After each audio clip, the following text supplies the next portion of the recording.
Are you tired of stubborn gray highlights ruining your Word documents? Stop wasting time trying to remove them. Discover the exact quick fix to instantly clean up your text and restore professionalism. In this quick tutorial, I'll show you 5 simple steps. Learn exactly where to click to banish those gray highlights, restoring a clean, professional look. Alright, let's dive right in.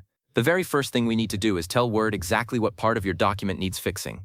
So go ahead and carefully select all the text that has those pesky gray highlights. You can do this by clicking and dragging your mouse over the affected words, sentences, or even entire paragraphs. If the whole document is plagued with them, you can always use the keyboard shortcut Ctrl+A on Windows or Command+A on a Mac to select everything. Just make sure you've got all of that stubborn gray selected, because if you miss a spot, that highlight is just going to hang around. Take your time here. We want to make sure we get everything in one go for the best results. Now that we have our text selected, many people's first instinct is to head straight for the standard highlighter tool, the one that looks like a marker icon. And that's totally understandable. You'd typically find that on the Home tab, usually in the font group. You'd click on it, and then often select No Color from the drop-down menu.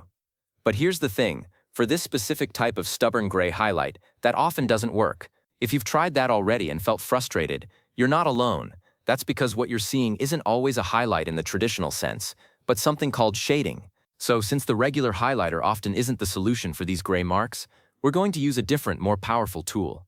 With your affected text still selected, look closely on the Home tab, but this time find the paragraph group. It's usually located right next to the font group. Within that paragraph group, you'll see several icons for things like bullet points, alignment, and line spacing. What we're looking for is the shading icon. It typically looks like a small paint bucket tilting over a square. Go ahead and give that shading icon a click. And here's the really important part, the core action that will actually banish those gray squares.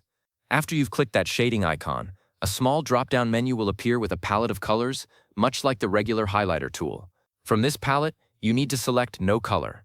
This tells Word, hey, for this selected text, don't apply any background color or shading at all. Click No Color, and watch those stubborn gray areas vanish like magic. This is the exact precise step that solves this common formatting headache, and it's super satisfying when you see it work. Once you've clicked No Color, take a good look at your document. The gray highlights should be gone from the text you selected. But sometimes, these kinds of issues can be a little sneaky. So it's a good idea to quickly scroll through your document just to verify that no stray gray bits are still lingering. If you spot any, just repeat those last few steps. Select the affected text, go to the shading icon in the paragraph group on the Home tab, and choose No Color.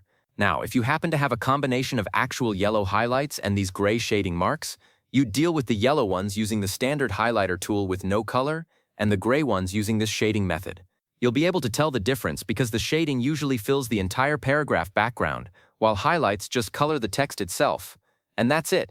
You've successfully cleaned up your document and restored its professional look. You now know the difference between standard highlights and those tricky gray shading marks, giving you the power to keep your Word documents perfectly polished. Thanks for watching. If this tutorial saved you from a Word formatting headache, please give this video a thumbs up and subscribe for more quick tech tips. I'll see you in the next one.